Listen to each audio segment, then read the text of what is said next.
করব কাজ, গড়ব দেশ, সবার আগে বাংলাদেশ। শনিবার নিজের অনলাইন পডকাস্টে দেয়া বক্তব্যে বিএনপি চেয়ারম্যান তারেক রহমান বলেন, একটি জাতির ভবিষ্যৎ নির্ভর করে তার শিক্ষা ব্যবস্থার উপর। শিক্ষা ব্যবস্থাকে সময় উপযোগী ও কার্যকরভাবে গড়ে তোলা না গেলে জাতি হিসাবে এগিয়ে যাওয়া সম্ভব নয় বলেও মন্তব্য করেন তিনি।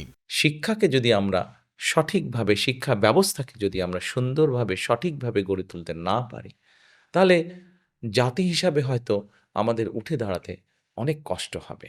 শিক্ষা ব্যবস্থার আধুনিকায়নে ডিজিটাল প্রযুক্তির ব্যবহার বাড়ানোর উপর জোর দেন বিএনপির এই শীর্ষ নেতা। তার মতে ওয়ান টিচার ওয়ান ট্যাব কর্মসূচির মাধ্যমে শিক্ষকরা আরও দক্ষভাবে পাঠদান করতে পারবেন। ওয়ান টিচার ওয়ান ট্যাব, আপনারা হয়তো চিন্তা করতে পারেন, জিজ্ঞেস করতে পারেন,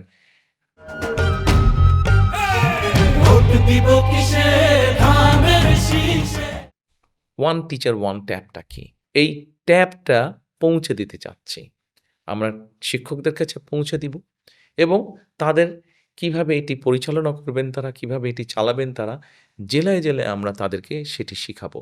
ভাষা শিক্ষার গুরুত্ব তুলে ধরে তারেক রহমান বলেন, বাংলা ও ইংরেজির পাশাপাশি তৃতীয় একটি ভাষা শেখা শিক্ষার্থীদের জন্য জরুরি। এতে শিক্ষার্থীরা বৈশ্বিক প্রতিযোগিতায় নিজেদের যোগ্য করে গড়ে তুলতে পারবে। এবং ইংরেজি ভাষার পাশাপাশি যদি আরেকটি ভাষা, তৃতীয় একটি ভাষা সে যদি জানে, তাহলে বড় হয়ে সে যদি তার সেই জানা ভাষার দেশে যায় বা যেতে পারে, তাহলে নিশ্চয়ই সে একটা ভালো কর্মসংস্থান খুঁজে বের করতে পারবে। ভোকেশনাল ও কারিগরি শিক্ষার বিষয়ে তারেক রহমান বলেন, শিক্ষার্থীদের